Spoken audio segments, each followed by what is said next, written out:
On a shoreline where the sharp winds of the north blew and the waves roared against the rocks, lived a young warrior named Eirik.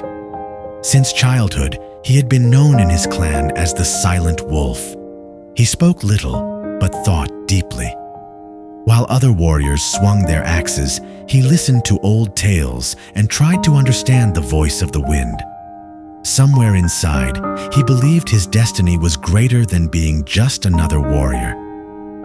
One night, while the village was wrapped in silence, an unusual light appeared in the sky. The northern lights were not their usual green. Instead, a crimson wave tore across the night. The clan's old sage said with a trembling voice that it was a blood aurora. According to ancient lore, this sign meant that the gods were calling, testing those brave enough to answer. Eirik couldn't sleep that night. He felt as if he heard a voice within the lights. The gate of the north awaits you. The next morning, he took his axe, shield, and only a few necessary belongings and set out. He didn't know where he was going, but he followed the direction the inner voice pulled him toward. As days passed, the weather became harsher. Storms grew stronger, and the deeper he went into the forest, the longer the shadows stretched. On the third day of his journey, Eirik encountered an old man in the woods. The fur on the man's back was almost snow white, and his eyes glowed strangely. The old man looked at Eirik as if he had known him for years.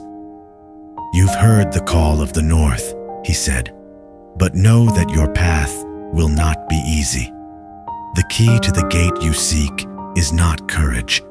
It is knowing what your heart serves." Eirik didn't understand these words, but they strengthened him nevertheless. The man struck his staff against the ground, and the snow parted to reveal a narrow path. "This road will take you where you need to go. But remember, you cannot open the gate until you face the shadow within yourself." Eirik thanked him and continued walking. The path led him through a deep valley buried within the mountains, and then up onto a high ridge. There, in front of him, stood a massive stone door covered in ancient runes.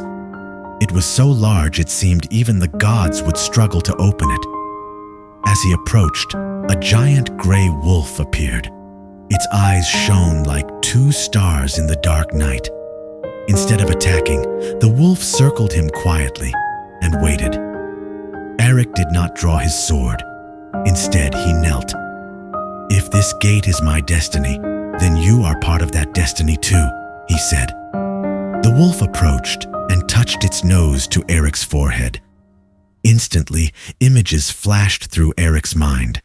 The fears of his childhood, moments of hesitation on the battlefield, the pain of losing friends, all the emotions he had buried deep within himself.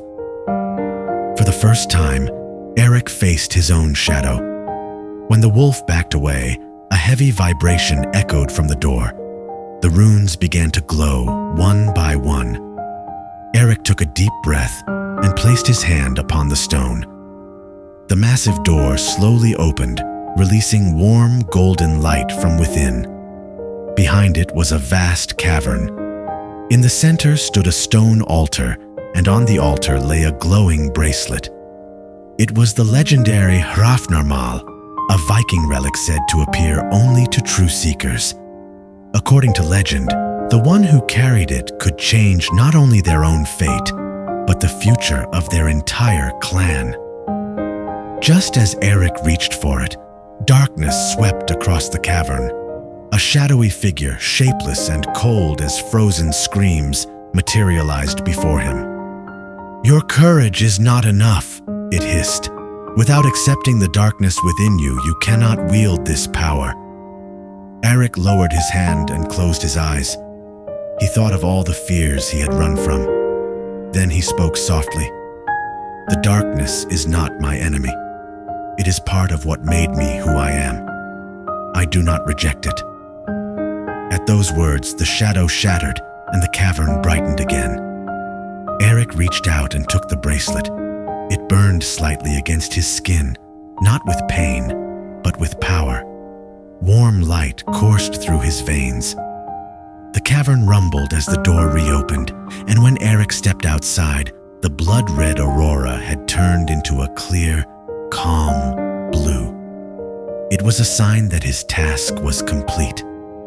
When he returned to his village, everyone stared in amazement. He stood taller, and his eyes carried a deeper light than before. The bracelet on his arm looked almost fused to him. Eirik was no longer just a warrior. He was someone who had chosen his own destiny. The old sage approached him and said, "The North has chosen you. From this day forward, you will not only write your own story, you will shape the future of our clan." Eirik looked toward the northern wind. There was no fear left inside him, only the sense of a new path opening, the beginning of a new legend. And so the story of Eirik the Silent Wolf became a tale passed down for generations across the lands of the North.